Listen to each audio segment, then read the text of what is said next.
প্রচণ্ড দাবদাহ, তীব্র গরম আর হাঁসফাঁস করছে পড়ুয়ারা। আর এই তীব্র গরমের মাঝে এবার গরমের ছুটি ঘোষণা, তীব্র গরম বঙ্গে, এগুলো গরমের ছুটি। এই বিষয়ে আরো বিস্তারিত জানবো। মণি ভট্টাচার্য রয়েছে। মণি, তীব্র গরম এবং এই গরমে যে পরিস্থিতি, সেখানে জানা যাচ্ছে যে গরমের ছুটি এগুলো ঠিক কতদিন ছুটি, এগুলো কি খবর রয়েছে?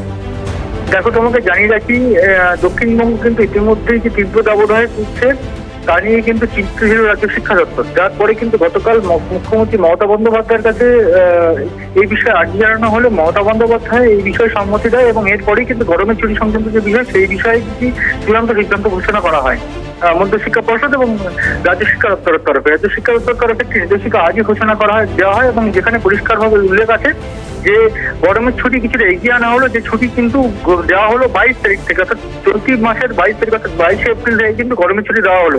যে ছুটি দেওয়ার কথা ছিল মে মাস থেকে জুন মাস অব্দি, অর্থাৎ মে মাসের 6 তারিখ থেকে জুন মাসের 6 তারিখ থেকে জুন মাসের প্রথম সপ্তাহ অব্দি কিন্তু গরমের ছুটি দেওয়া ছিল। এই যে ছুটি, সেই ছুটি কিন্তু কিছুটা এগিয়ে এনে 22 এপ্রিল থেকে ছুটি ঘোষণা করা হলো। ফলে অতিরিক্ত 10 দিন কিন্তু কমপক্ষে ছুটি পাবে পড়ুয়ারা, যেটা এখন অব্দি সূত্রের খবর। শুধুমাত্র দার্জিলিং এবং কালিম্পং বাদ দিয়ে বাদের সব জেলায় কিন্তু এই ছুটি দেওয়া হয়েছে এখন অব্দি। আরো যেটা সূত্রের খবর, স্কুল এই যে কালিম্পং এবং দার্জিলিং এলাকাগুলিতে যে সেই ভোটের কারণে বেশ কিছু স্কুল আগে থেকে ছুটি ঘোষণা করা হয়েছিল। এবার এই ভোট হয়ে যাওয়ার পরেও যে সেই স্কুলগুলি খুলবে কিনা সেটা এখনো প্রশাসনের তরফে উল্লেখ করা। ধন্যবাদ।